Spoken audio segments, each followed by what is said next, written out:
পৌষ সংক্রান্তিতে কার কার বাড়িতে আজকে পাটিসাপটা তৈরি হয়েছে। আমি তো আজকে পাটিসাপটা তৈরি করে নিয়েছি একদম সহজ উপায়ে। আজকে গুড়ের পাটিসাপটা তৈরি করেছি সন্দেশের পুর দিয়ে, যে সেই রেসিপিটি শেয়ার করব। নমস্কার বন্ধুরা, কিচেন অপশনটাই চ্যানেলে আপনাদের স্বাগত। আমি এখানে একটা বাটি নিয়ে নিয়েছি, এর মধ্যে দিয়ে দিলাম ছোট বাটির 1 বাটি ময়দা। যে বাটি মেপে ময়দা নিতে হবে সেই বাটিরই 1 বাটি দিয়েছি সুজি। সুজি আর ময়দা সমান সমান দিলে পাটিসাপটা কিন্তু ঠান্ডা হলেও একদম শক্ত হবে না, নরম তুলতুলে থাকবে। এবার পরিমাণ মতো দুধ দিয়ে ব্যাটারটা গুলে নেব।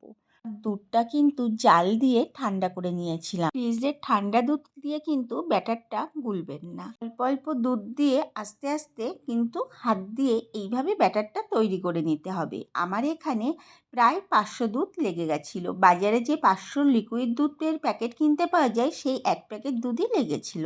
একটু টেস্টি করার জন্য দিয়ে দিলাম 10 টাকার একটা আমুলের প্যাকেট, আর মিষ্টি হিসাবে ব্যবহার করেছিলাম গুড়।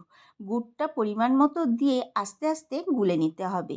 মিষ্টিটা প্রয়োজন মতো আপনারা আপনাদের স্বাদ অনুযায়ী ব্যবহার করবেন। আপনারা চাইলে এখানে গুড়ের বদলে চিনিও ব্যবহার করতে পারেন। দেখুন আমার এখানে কিন্তু ব্যাটারটা তৈরি হয়ে গেছে। এবার 10 থেকে 15 মিনিটের জন্য রেস্টে রেখে দেব। 15 মিনিট পর ফিরে আসলাম। এবার ভালো করে একটু নেড়ে নিতে হবে। মিষ্টিটা একটু টেস্ট করে নেবেন। এবার গ্যাসের উপরে একটা চাটু বসিয়ে দিয়েছি। চাটুটায় একটু তেল ব্রাশ করে নিলাম পরিমাণ মতো। এবার 1 হাতা ব্যাটার দিয়ে দিলাম। একটা চামচ দিয়ে ব্যাটারটাকে চারিদিকে ছড়িয়ে দেব। আর পাটিসাপটা ভাজার সময় গ্যাসের ফ্লেমটা কিন্তু লোতে রেখে ভাজতে হবে। এবার দিয়ে দিলাম সন্দেশের পুর। এবার উল্টে নেব। পরিমাণ যদি সঠিক হয় সুজি আর ময়দার পাটিসাপটা কিন্তু একদম সহজেই উঠে যাবে। আবারও 1 হাতা ব্যাটার দিয়ে নিলাম, তবে ব্যাটার দেওয়ার আগে প্রত্যেকবারই কিন্তু একটু তেল ব্রাশ করে নিতে হবে।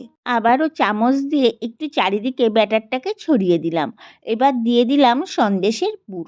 একইভাবে পাটিসাপটাটাকে তুলে নেব। দেখুন কত সুন্দর উঠে গেল। আজকের দিনে আপনারা কারা কারা বাড়িতে পাটিসাপটা তৈরি করেছেন অবশ্যই কিন্তু কমেন্ট বক্সে জানাবেন। আমার মতো কি গুড়ের পাটিসাপটাই আপনারা তৈরি করেছেন না চিনির পাটিসাপটা করেছেন সেটাও কিন্তু জানাতে ভুলবেন না। এভাবে আমি সব পাটিসাপটাগুলো তৈরি করে নিয়েছি।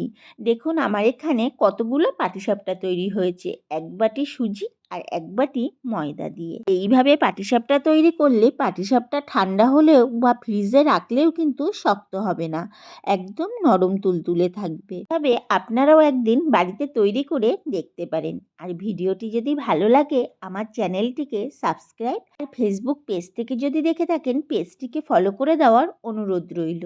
দেখা হচ্ছে নতুন একটি ভিডিওতে।